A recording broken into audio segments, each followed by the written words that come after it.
নমস্কার বন্ধুরা, আশা করি সবাই ভালো আছেন, সুস্থ আছেন। আমি doctor Shankar Shubhra Ghosh, assistant professor, department of physiology in Belle Shankarpur Rajiv Gandhi memorial Ayurvedic college hospital.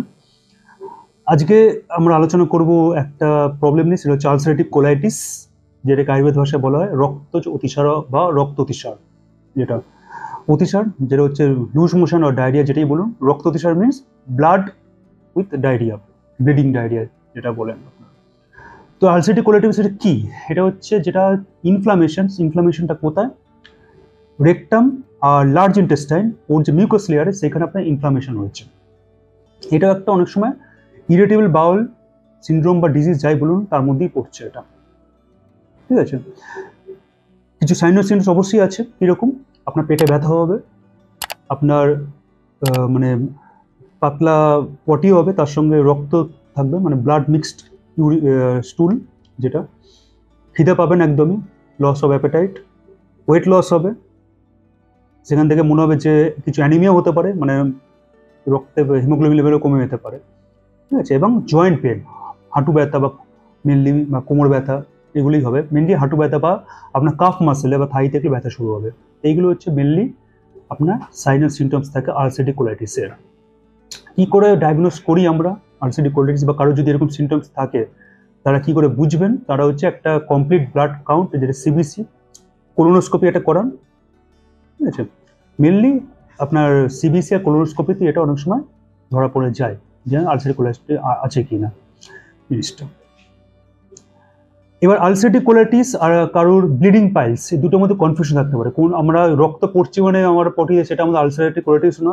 রক্ত পড়ছে মানে পটিতে, সেটাও অনেক সময় আমার ব্লিডিং পাইলস নয়। কিরকম? ব্লিডিং পাইলস আর আলসারেটিভ কোলাইটিসের দুটো ডিফারেন্স আছে। আলসারেটিভ কোলাইটিসে কি হয়, আপনার একদমই লুজ মোশন হবে উইথ ব্লাড। ঠিক আছে, আর ব্লিডিং পাইলসে কি হবে, হার্ড স্টুল হবে, যেটা আপনার বিফোর ডেফিকেশন আফটার ডেফিকেশন, মানে পায়খানা করার আগেও যন্ত্রণা আর তার পরেও যন্ত্রণা হবে, যেটা আপনার আলসারেটিভ কোলাইটিসে হয় না। ঠিক আছে, আলসারেটিভ কোলাইটিসে যে আপনার মলের পরিমাণটা, সেটা কিন্তু দিনে অনেকবার হবে। ঠিক আছে, কিন্তু পাইলসের ক্ষেত্রে সেটা একদমই হবে না, সেটা হচ্ছে খুবই কম হবে, কিন্তু যেটুকু হবে সেটা খুব কষ্ট করে করতে হবে। মলত্যাগের আগে এবং পরে দুটোতেই ব্যথা হবে। ঠিক আছে, আর আপনার যে রেকটামের ওখানে ব্যথা হবে, যেটা আপনার আলসারেটিভ কোলাইটিসে হয় না, বা ব্লিডিং পাইলসে আপনার রেকটামের ওখানে ব্যথা হবে। এটাই হচ্ছে difference between ulcerative colitis and bleeding piles. Okay, এবার আমি আসি পঞ্চকল্যাণের ট্রিটমেন্টে। পঞ্চকর্মে তিনটে আছে। একটা হচ্ছে অনুবাসন বস্তি, দাঁড়িম ভুড়িতে করা যেতে পারে। ঠিক আছে, জনি পিছু, যেটা হচ্ছে যষ্টির মধ্যে সিদ্ধ ক্ষীর দিয়ে করা যেতে পারে। এবং আলসারেটিভ কোলাইটিস সঙ্গে যদি কিছু সাইকিক ডিসঅর্ডার্স থাকে, মানসিক কিছু প্রবলেম থাকে, সেক্ষেত্রে ত্রক্ষধারা কিন্তু করা যেতে পারে। ডায়েট কি খাবেন? যাদের এরকম আলসারেটিভ কোলাইটিস আছে তারা চেষ্টা করবেন যে একদমই, যেটা আমরা বলি হিন্দি ভাষায় বলে ছাঁচ, ইংলিশ ভাষায় বলে বাটার মিল্ক, সেই বাটার মিল্ক দিয়ে যে ভাত, normally butter milk with rice, এটাই নেবেন। দেখবেন অনেকটা কিন্তু আপনার রিলিফ হবে। ঠিক আছে, এর সঙ্গে আপনাদের দুটো আসন আমি বলবো করতে। একটা হচ্ছে বজ্রাসন এবং পবনমুক্তাসন। 5 মিনিট বজ্রাসন, 2 মিনিট পবনমুক্তাসন, বা ভাইস ভার্সা, দুটো অপোজিট আপনি করতে পারেন আলসারেটিভ কোলাইটিসের ক্ষেত্রে। ঠিক আছে, তা এক্ষেত্রে আমি কয়েকটা আপনাদের হোম টিপস বলে দিচ্ছি। আলসারেটিভ কোলাইটিস যাদের আছে, বা যাদের আলসারের প্রবলেম আছে বা গ্যাস্ট্রাইটিস প্রবলেম আছে, প্রত্যেকটা ক্ষেত্রে কিন্তু হোম টিপসগুলো খুব ভালো কাজ করবে। যেমন হচ্ছে আপনার পুদিনা পাতার রস, যেটা আপনারা খেতে পারেন, নাম্বার 1। নাম্বার 2, ধরুন আপনি 1 চামচ জিরা পাউডার একটু গরম জলে ফোটাবেন, মানে জলটাকে গরমে ফোটাবেন এবং সেটাকে ছেঁকে নিয়ে বারে বারে খাবেন দিনে। এটা খুব ভালো কাজ করবে আপনার। যাদের একটুখানি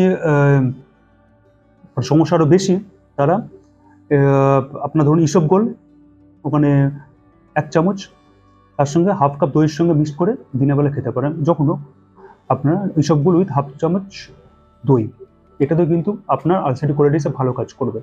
এছাড়াও আপনার আদা গুঁড়ো করে, তার সঙ্গে গুড় আর চিনি মিক্সড করে আপনারা দিনের বেলা খেতে পারেন। প্রত্যেকটাই কিন্তু খুব ভালো in case of any ulcerative colitis medicine. এবার আসি আমি কিছু ডায়েট রেজিমেন্ট মেনটেন করা। ডায়েট অবশ্যই ইম্পর্টেন্ট। ডায়েটে কি কি করবেন? ডায়েটে আপনারা করবেন যে অবশ্যই যেটা বললাম, বাটার মিল্ক, যেটা আমি লস্যির কথা বলছি না, যে একদমই হালকা যে দইয়ের যে জলটা থাকে সেটা। ডাবের জল আপনারা খাবেন।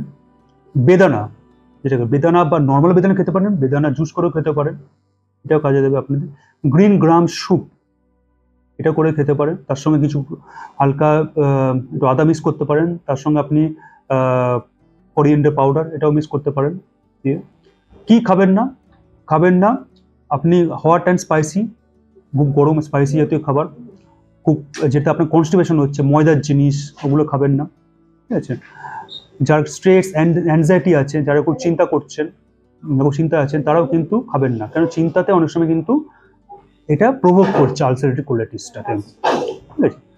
তো এই কটা জিনিস আপনারা মেনে চলুন, প্রত্যেকটাতেই কিন্তু উপকৃত হবেন। এরপরে যদি কারো সমস্যা বেশি হয়, তারা অনেক সময় মার্কেটে বা আমাদের বোরমা আয়ুর্বেদে বিলবাদি গুটিকা বা বিলবাদি লেহ দুটোই পাওয়া যায়, এগুলো ব্যবহার করতে পারেন।